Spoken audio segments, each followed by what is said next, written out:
Hi guys, this is Nitya, Assistant Professor, Department of Mathematics from St. Anne's Arts and Science College. Today we are going to see the uniqueness theorem on limits as well as one more theorem, and based on that some problems we are going to see.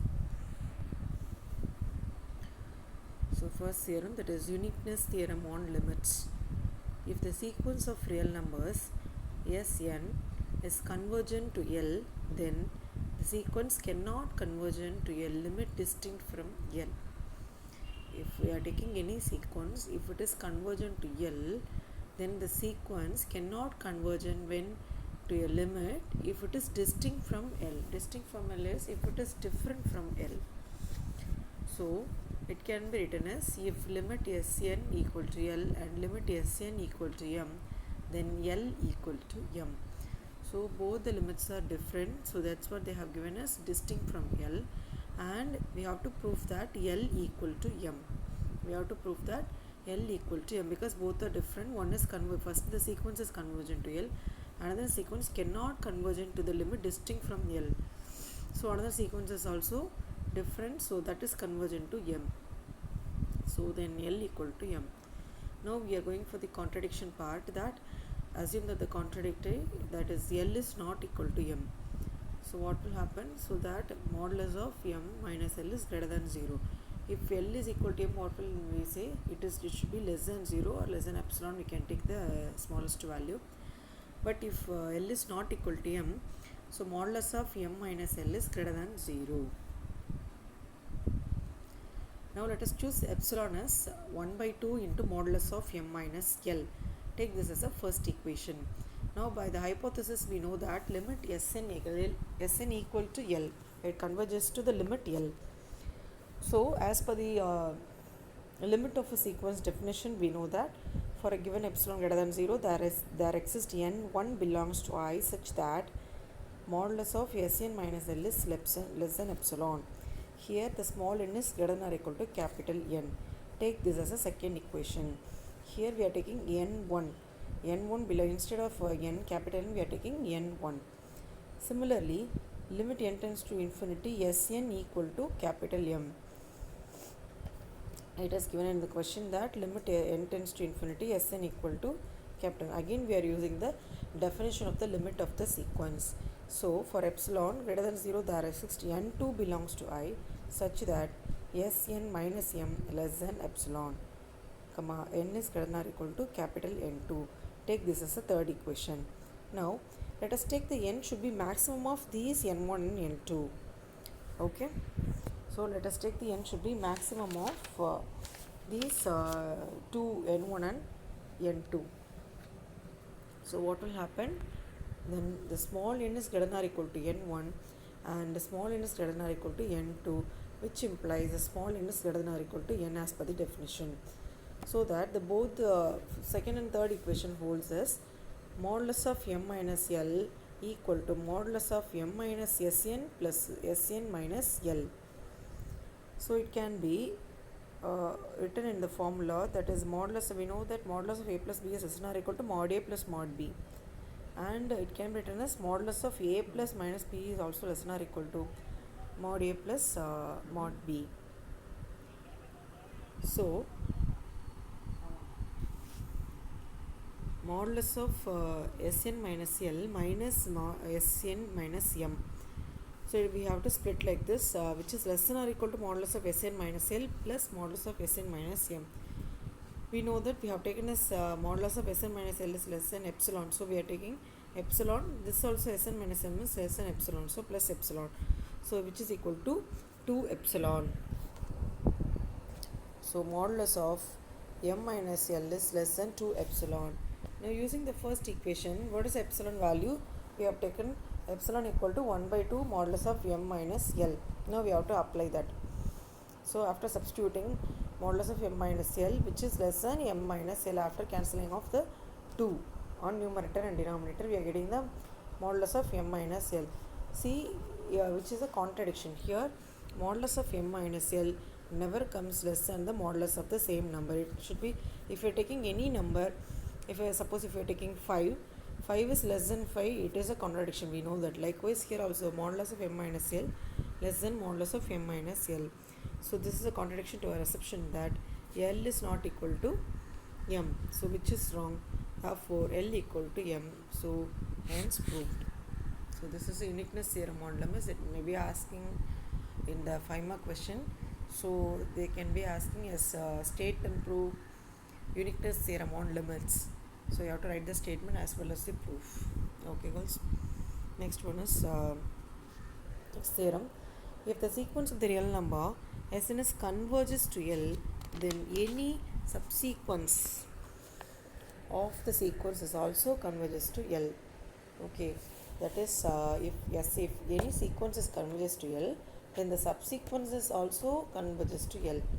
So we can take one sequence that is converges to L, then we can take the subsequence from the sequence that also will be converges to L. So we are going to prove it. Let Snk be any subsequence of Sn. So Sn is a sequence and Snk is a subsequence.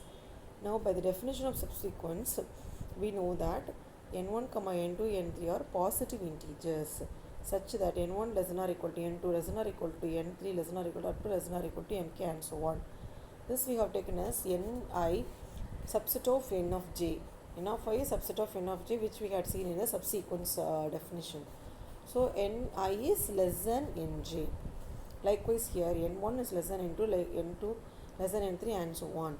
So given that Sn is a converges to L, so we know that as per the definition of the limit of the sequence, limit Sn tends to L or n tends to infinity. So for every epsilon greater than 0, there exists n belongs to I such that modulus of Sn minus L is less than epsilon and n is greater than or equal to n.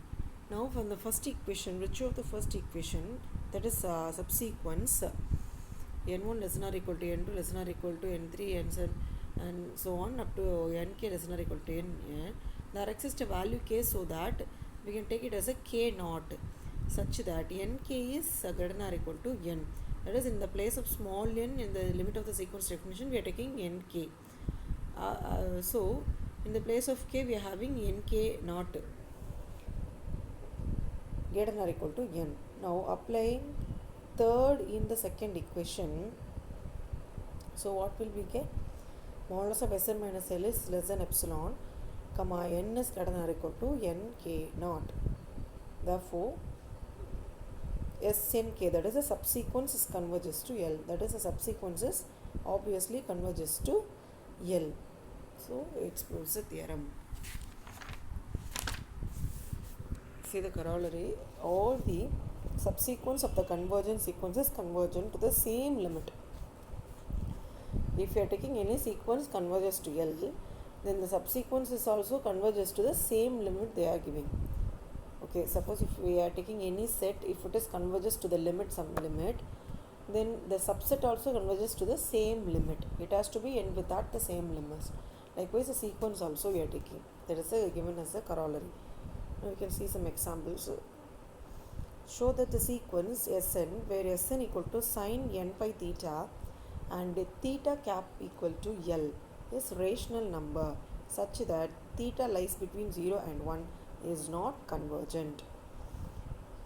So the theta value is not convergent, they have given, as well as the sequence they have given, and Sn can be, the sequence format is written as, they have given us sine n phi theta, where theta cap is L, is a rational number. That is, the theta should be taken as a rational number, mentioned as a rational number. So it also comes under the real numbers only, but especially they have taken the L as a rational number.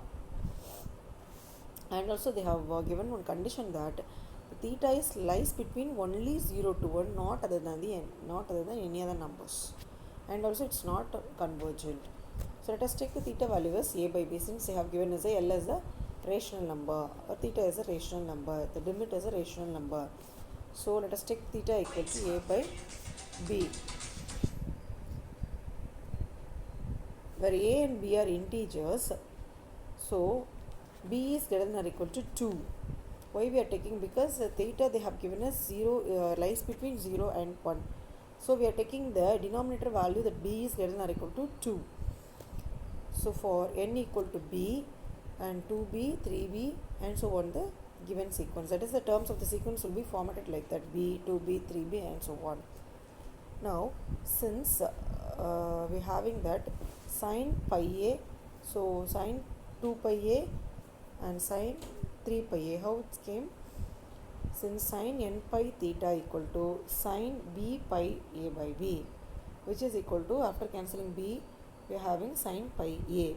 That is, in the place of n, we are substituting b, and in the place of theta, we are substituting a by b. So we are getting sine pi a. Likewise, next one, in the place of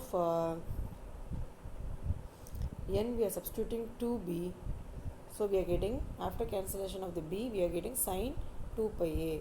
Likewise, sine 3 pi a, sine 4 pi a and so on. Now there is a sequence of 0, 0, 0. So it converges to the limit as 0, 0, 0. Because I have given the theta value as lies between 0 to 1 only. Thus Sn contains a subsequence which converges to 0. So if it is a subsequence also, definitely it will also converges to 0. But the term of S1, Sn, for which n equal to, we have taken as b to b. Now we are taking n subsequences, b plus 1, 2b plus 1 and so on. Therefore what will happen? Sine of pi a plus pi a by b, comma sine of 2 pi a plus pi a by b and sine of 3 pi a by b. Since n we have taken as b plus 1, 2b plus 1 and so on. Now this can be written as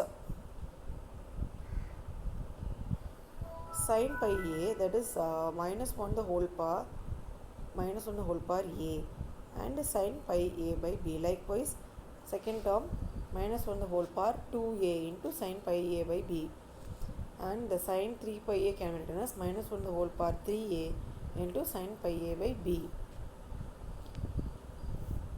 This is, we know that the term sine, if you are implementing the sine value, sine pi a value, it will come like this, minus 1 the whole power a. So these terms all have the absolute values pi a by b as, because every term has absolute value as sine pi a by b, sine pi a by b, and we did not vacate, so it should be definitely approaches to 0. Therefore the theta value pi a by b, here the subsequence we are taking as pi a by b, that will be lies between 0 to pi. Thus Sn contains a sequence whose limit is 0. Therefore obviously the subsequence also has the limit as 0 as per the corollary. Therefore all the sequence of the convergent sequences converge into the same limit. Therefore theta is lies between 0 to 1. See the note, if theta equal to 0 or theta equal to 1, then sine n pi theta is clearly converges to 0 if you are applying the value n as 1 to infinity. Move on to the second one. Proof that root of n plus 1 minus root of n is convergent. Let us take this as a sequence. Now root of n plus 1 minus n root of n. Now multiply and divide by root of n plus 1 plus n. So what will happen? Multiply the numerator term, we are getting squared minus squared divided by the denominator term. Now this can be written as n plus root of n plus 1 the whole squared is n plus 1 minus n divided by the denominator. Next, after cancelling n value, we are getting 1. So root of n plus 1 plus root of n. This can be splitted as n into n plus 1 can be written as n into 1 plus 1 by n. Now take the denominator root n to be outside and root of 1 plus 1 by n. Now after taking root of n to be outside, what will happen? Root n into root of 1 plus 1 by n plus 1.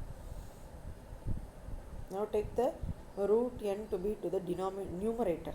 So 1 by root n divided by root of 1 plus 1 by n plus 1. Therefore applying the limit n tends to infinity, we are getting the value as 0. So it converges to the limit 0. It is convergent. Now if you move to the next problem, if Sn equal to root of n plus 1 minus root n for all n belongs to I, then prove that limit Sn equal to 0. Let us take Sn equal to the given sequence root of n plus 1 minus root n. As per the definition, where epsilon greater than 0, we can find n belongs to I such that modulus of this Sn minus 0 equal to less than epsilon. So take this root of n minus 1, n plus 1 minus root n can be written as, again it can be multiply and divide by the plus term, that is root of n plus 1 plus root n divided by root of n plus 1 plus root n. Now multiply, we will get n plus 1 minus n divided by root of n plus 1 plus root n. After cancellation, 1 divided by root of n plus 1 can be written as root n. How? Because see the modulus term or sequence term, see the modulus term. Modulus of Sn minus L is less than epsilon. See that term, root of n plus 1 minus root n is minus 0. So obviously if you are equaling for the 0, so root of n plus 1 equal to root n. So we have taken as root n only. Therefore 1 by 2 root n after adding. So we know that modulus of Sn minus L is less than epsilon. So 1 by 2 root n is less than epsilon. Therefore 2 root n is greater than 1 by epsilon. Therefore root n is greater than 1 by 2 epsilon, which is 1 by n is greater than n is greater than 1 by 4 epsilon squared, where n is greater than or equal to n. Therefore capital N is also greater than 1 by 4 epsilon squared by the definition of the limit of the sequence, that is modulus of the sequence Sn minus 0 is less than epsilon, that is obviously it has to be convergent to 0. So hence limit n tends to infinity Sn equal to limit n tends to infinity modulus of the sequence value, which is equal to 0. Okay girls, so today we had seen the uniqueness theorem as well as one sub theorem and then corollary. After that 3 more examples we had seen. Just go through it. If you have doubts, ask me. Okay girls, thank you.